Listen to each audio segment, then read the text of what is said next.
નમસ્કાર દર્શક મિત્રો, સત્યમેવ જયતે લાઈવ ન્યૂઝમાં આપનું સ્વાગત છે. વેસ્ટર્ન રેલવે એમ્પ્લોઈઝ યુનિયન દ્વારા પ્રતાપનગર DRM ઓફિસ ખાતે NPS ગો બેકના નારા સાથે ધરના પ્રદર્શન કરવામાં આવ્યું. છેલ્લા કેટલાક સમયથી રેલવેના કર્મચારીઓ તેમજ તમામ મંડળોના કર્મચારીઓ જૂની પેન્શન યોજના લાગુ કરવા માટે અનેક આંદોલન કરવામાં આવ્યા છે. ત્યારે આજે વડોદરા રેલવે એમ્પ્લોઈઝ યુનિયન દ્વારા પ્રતાપનગર DRM ઓફિસ ખાતે ધરના પ્રદર્શન કરવામાં આવ્યા હતા. જેમ તેઓની માંગ હતી કે જૂની પેન્શન યોજના લાગુ કરવામાં આવે અને નવી પેન્શન યોજના દૂર કરવામાં આવે તેવી માંગ કરી હતી.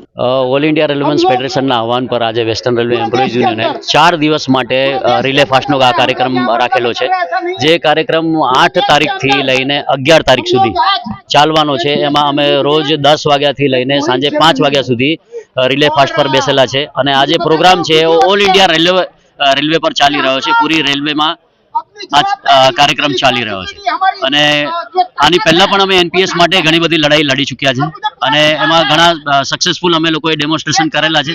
એની કડીમાં આ અમારું રિલે ફાસ્ટનું એક આયોજન કરેલું છે. આ 4 દિવસ ચાલવાનું છે. તારીખ 8 થી અમે લોકોએ રિલે ફાસ્ટ ચાલુ કરેલો છે અને 11 તારીખ સુધી આ રોજ સવારે 10 વાગ્યાથી લઈને 5 વાગ્યા સુધી અમે રિલે ફાસ્ટ પર બેસેલા છે. અને સાથે સાથે એક વાત પણ એ છે કે જેટલા પણ લોકો રિલે ફાસ્ટ પર બેઠા છે પોતાની રજા લઈને, પોતાની નાઇટ ડ્યુટી હોય તો રેસ્ટ એડજસ્ટ કરીને એવી રીતે આવેલા છે. અમને કોઈ પણ જાતની બીજી કોઈ રજાઓ આપવામાં આવેલી નથી.